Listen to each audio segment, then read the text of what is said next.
आज हम लोग एक नी टॉपिक के साथ हम लोग यहाँ पे आए हैं, क्योंकि ये मनोविज्ञान के पर्सपेक्टिव से इसको समझेंगे और समझेंगे आखिर क्या है और क्यों है और फिर इसका परिणाम क्या होता है। क्योंकि कहा है, कबीर ने कहा है, 2.5 अक्षर प्रेम का पढ़े सो पंडित होए। तो ये प्रेम बड़ा इम्पोर्टेंट चीज़ है ना। आप सभी को प्रेम हुआ होगा किसी के साथ, माँ, पिताजी, बहन या अपनी प्रेमिका, पत्नी, बच्चे, सबसे प्रेम हुआ होगा। तो ये प्रेम जो है ना, ये बड़ा, हम इस शब्द को डिफाइन कर रहे हैं। इस शब्द को, प्रेम को तो बाद में हम लोग हिंदी में डिफाइन कर लेंगे। तो इसकी बात कर रहे हैं, है ना। ये भी देखिए 2.5 अक्षर का है ना, 2.5 अक्षर का। तो इसको डिफाइन करते थे, होता क्या है भाई। तो अब जब हम कहते हैं कि होता क्या है, जब आकर्षण अत्यधिक बढ़ जाए, आकर्षण अत्यधिक बढ़ जाए,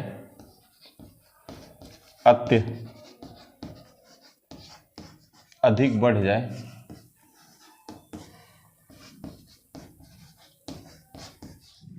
तब प्रेम हो जाता है, प्रेम उत्पन्न होता है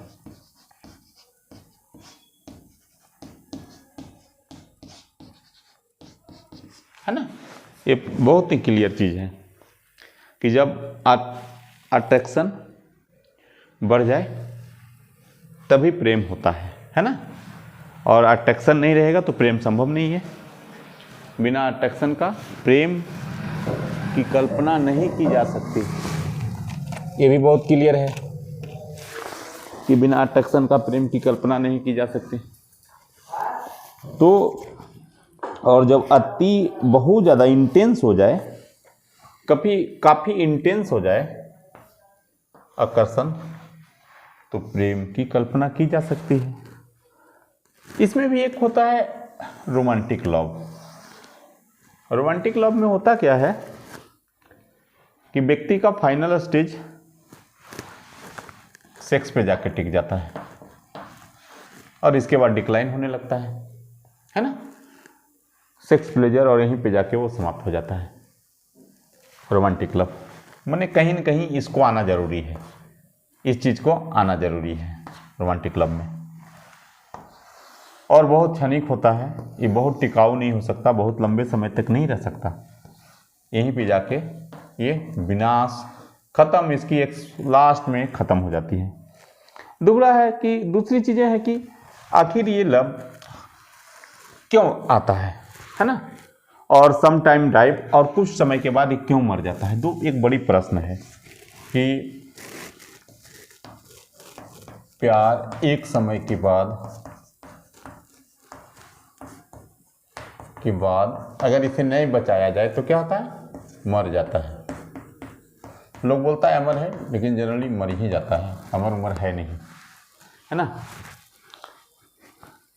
तो एक समय के बाद वो समाप्त हो जाता है। तो जहाँ पे जाके ये समाप्त हो जाता है वहीं खत्म। पर एक मेजर चीजें समझना जरूरी है कि आखिर ये समाप्त क्यों होता है। दो व्यक्ति के बीच का प्रेम आखिर समाप्त क्यों होता है भाई। कोई जरूरी नहीं है कि यह प्रेम एक लड़का लड़की के बीच का हो। यह प्रेम किसी भी रूप में हो, माता पिता, भाई बहन, दोस्त, टीचर, स्टूडेंट, बहुत सारे, हर स्तर पे। पर एक ग्लोबल टर्म को हम लेके चल रहे हैं। तो एक लेवल पे जाके समाप्त क्यों होता है भाई। रोमांटिक लव की बात तो मैं शुरू में कहा कि ये लास्ट जाके वहीं पे कर जाता है, इसके बाद इसका कोई दिशा नहीं होती है, ये खत्म, डाई। पर जो प्रेम है वो समाप्त क्यों होता है, इसे समझने की जरूरत है ना। आप लोग सभी को हुआ होगा प्रेम, किसी का समाप्त भी हो गया होगा, किसी का पनप भी रहा होगा।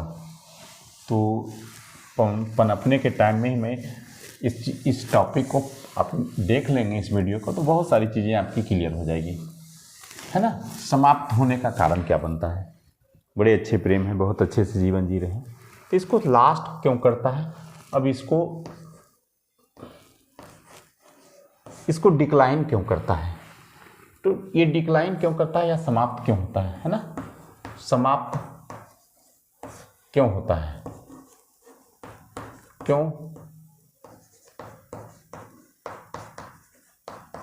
होता है? तो इसके कारण को जब जानिएगा तो समझ में आ जाएगा। पहला चीज होता है,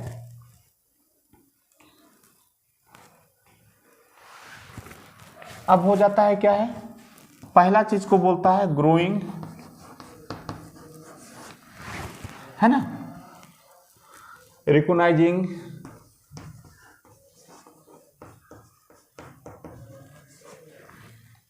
डिसिमिलरिटीज, डिसिमिलर,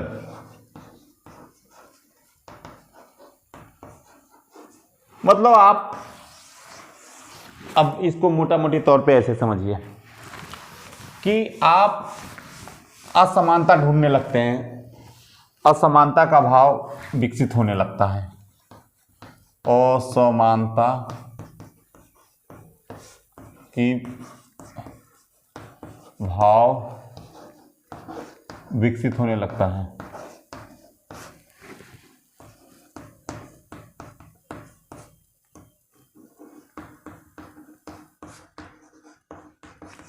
असमानता के भाव विकसित होने लगता है, मतलब कहीं न कहीं एक दूसरे में कुछ समय के बाद यह आने लगता है कि ये मेरे जैसा नहीं है, ये मेरे लिए नहीं है, हम दोनों एक जैसे नहीं हैं, हम दोनों में अलग अलग चीज़ें हैं, हम अपनी अलग अलग पहचान रखते हैं। जब ये भावना आना शुरू होती है, समाप्त होना शुरू हो जाएगा, डिक्लाइन होना शुरू हो जाएगा। समझे? तो इस चीज़ को आपको समझना चीज़ें हैं, जरूरी है। दूसरी बातें क्या होती है, फिर क्या शुरू होता है, सेल्फ डिफेंस, स्वयं की रक्षा की भावना आ जाती है। रक्षा की, अब स्वयं की रक्षा की भावना क्या होगी? जैसे मैं एक प्रोफेसर हूं और मुझे किसी से प्यार हो जाए, कुछ दिनों के बाद मुझे ये एहसास होने लगे कि इससे तो मेरा मान सम्मान जाएगा, मेरे प्रतिष्ठा समाज में चली जाएगी, तो क्या होता है, वहाँ पर से धीरे धीरे हटने लगता है लोग और उनके प्यार डिक्लाइन होने लगता है ना। तो ये भावना आने शुरू हो जाती है। या किसी भी अपने पद प्रतिष्ठा का जब ज्ञान होना शुरू हो जाए, जब बातें आना शुरू हो जाए, इस बीच में सम्मान, अपनी सम्मान, रिस्पेक्ट और इन सारी चीज़ों की, सेल्फ ईगो भी आ जाए, सेल्फ रिस्पेक्ट की बात होने लगे, तो समझिए कि वो राम नाम सत्य होना उसका है ना। उसको गढ़ने से या जलाने से कोई नहीं रोकने वाला है। जब ये इस तरह की भावना आ जाए, स्वयं की रक्षा की भावना, अपने ईगो, इन चीज़ों पे आ जाए, अपनी मान सम्मान, प्रतिष्ठा और इन सारी चीज़ों को लेके आदमी एकदम हो जाए कि वह मेरा तो ये चला जाएगा, नहीं अब नहीं, बहुत हो गया, मैं बहुत पछता रहा हूँ, ऐसी बातें जब आ जाए तो समझिए कि द इंड होना है। इसे तो इंड होने से ब्रह्मा विष्णु महेश और हमारे श्री कृष्ण भी नहीं बचा सकते। मेरे आराध्य देव हैं श्री कृष्ण, पर वो भी नहीं बचा सकते। तीसरा जो फैक्टर है, जिस फैक्टर को हम लोग बोलते हैं नकारात्मक प्रभाव पड़ने लगता है, नकारात्मक प्रभाव का विकास होता है, नकारात्मक प्रभाव बढ़ने लगता है, प्रभाव का बढ़ना है ना, यहाँ पे लिख देते हैं नकारात्मक प्रभाव का बढ़ना। अब आपके अंदर में वही चीज़ें आपकी ईगो टच करने लगी, आप निगेटिव एक दूसरे के बारे में सोचने लगे, एक दूसरे की कमियां निकालना शुरू कर दें, एक दूसरे के बारे में आप नकारात्मक बातें निकालना शुरू कर दें अपने साथी के बारे में, तो समझिए कि राम नाम सत्य तो होना ही है, ये तो होना ही है, आप लोग तो जानते ही हैं। तो नकारात्मक प्रभाव, उसके बाद आता है उबाऊपन हो गया, संबंध में उबाऊपन हो जाना, संबंध में थकान या उबाऊपन हो जाना। थकान का मतलब उबाऊपन आ जाना, मतलब रिश्तों में वो ताजगी नहीं रही, वो रिश्ते में थकावट हो जाए, उस रिश्ते में वो ताजगी नहीं रहे, तो समझिए कि प्यार नहीं है, ये प्यार डूबने वाला है, प्यार की नैया डूबने वाला है ना। तो ये चीज़ जान लीजिए। तो जहाँ रिश्तों में थकावट हो जाए, रिश्तों में उबाऊपन आ जाए, तो समझिए कि आपकी प्यार की नैया डूबने वाले। मेरी ही गंगा में, मेरे पास तो एक नदी है, अक्सर हाँ उसमें डूब के लोग मरते हैं प्रेम करने वाले, तो वो समझिए, पर वो साथ मरते हैं, मतलब नैया उनका नहीं डूबती है, वो बड़ा अजर अमर वाली है। पर यहाँ पे वो नैया डूब जाएगी। हमारे यहाँ फल्गु नदी है, उस नदी में इनके जब थकान आएंगे तो प्रेम की नैया डूब जाएगी। चलिए इसके बाद हम लोग और पॉइंट पे और फैक्टर्स पे बात कर लें। ज्वलनशीलता अनुभव होने लगे। ज्वलनशीलता हम लोग बोलते हैं उसको द्वेष, द्वेष की भावना। मैं बोलता हूं कि जिसे प्यार करो उससे उतना ही नफरत करो, मतलब जरा सा भी द्वेष की भावना आने लगे अपने पार्टनर के साथ, तो समझिए कि प्यार खत्म हो गया, है ना। क्योंकि प्यार तो बड़ा सात्विक होती है, बड़े एक दूसरे के प्रति समर्पण होता है, पर यहाँ समर्पण नहीं है, द्वेष पैदा होगी। तो द्वेष जैसे ही पैदा हो गया तो समझिए प्यार का द एंड होने वाला है ना। इसके बाद आप छठा पॉइंट पे, छठी बातें आइए।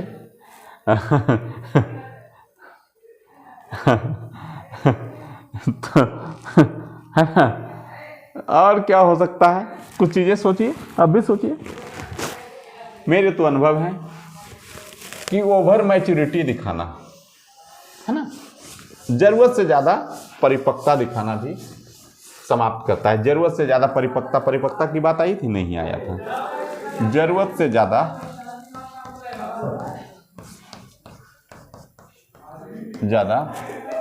परिपक्वता ये भी दिखाएंगे ना तो भी खत्म हो जाएंगे, क्योंकि यहाँ कोई परिपक्वता की जरूरत नहीं है, यहाँ तो अल्हड़पन की जरूरत है, यहाँ तो भावना की जरूरत है, यहाँ तो ताजगी की जरूरत है। और ये सब सारी चीज़ें निगेटिव है आपके प्यार में, ये सब चीज़ें हैं तो ये निगेटिव इफेक्ट डालता है, निगेटिव इफेक्ट डालता है और समाप्त करता है आपके प्यार को। तो यही थी थोड़ी सी छोटी सी चीज़ जिसे मैंने आज वीडियो में आप लोगों को दिया, बताया, और आप लोग इसको अनुभव करेंगे। और आप लोग सब लोग ने प्यार किया होगा, मुझे भी किसी से है, तो ये सारी चीज़ें आती है ना। तो इन सब चीज़ों को लेके चलना है। ये फैमिली में भी हो सकता है, पत्नी से के साथ हो सकता है ना, बच्चों के साथ आपके हो सकते हैं, आपके जहाँ भी है, मतलब ये सिर्फ दो के बीच में नहीं है, ये पूरी परिवार के बीच में है, समाज के बीच में, हर जगह। ये ध्रुवसत थ्योरी है जिसे किसी पे भी लागू किया जाए। दो दोस्त हैं, दो जेंट्स दोस्त, मेरे एक दोस्त थे, तो काफ़ी अच्छी प्रेम था दोनों के बीच में, अच्छी दोस्ती थी, अच्छी प्रेम था। बीच में जो बातें आई, इन्हीं सब बातों के कारण द्वेष पैदा हो गया, और आफ्टर एमेड बातचीत तक बंद हो गई, ये भी हुआ। तो और भी बहुत सारे दोस्त रहे जिन लोग से बीच बीच में कुछ बातों के लिए द्वेष हुआ और बंद हो जाती है। तो ये सारी चीज़ें आने लगती है और इसके कारण तो ख़त्म हो जाता है प्रेम। तो इन चीज़ों के साथ आप अपने बचाना चाहते हैं, अपने रिश्तों को बचाना चाहते हैं, अपने प्रेम को बचाना चाहते हैं, अपने प्यार को बचाना चाहते हैं, तो इन सारी बातों पे आपको ध्यान रखना होगा और एक आराम से ज़िंदगी, खुशहाल ज़िंदगी प्यार के साथ जिए और मस्त ज़िंदगी जीजिए। बस ये दो टॉपिक था, मनोविज्ञान से रिलेटेड था, तो मैंने इसे पढ़ा दिया, आपको समझा दिया। आप तो खुद समझदार इस मामले में हैं, ठीक है। तो आज की टॉपिक यहीं समाप्त करते हैं, फिर हम लोग अगले टॉपिक में मिलेंगे, जिसमें कुछ इसी ढंग की जो मनोवैज्ञानिक बेस पे आधारित जो चीज़ें होंगी उस पर हम लोग बात करेंगे। तो आज यहीं तक समाप्त करते हैं कक्षा।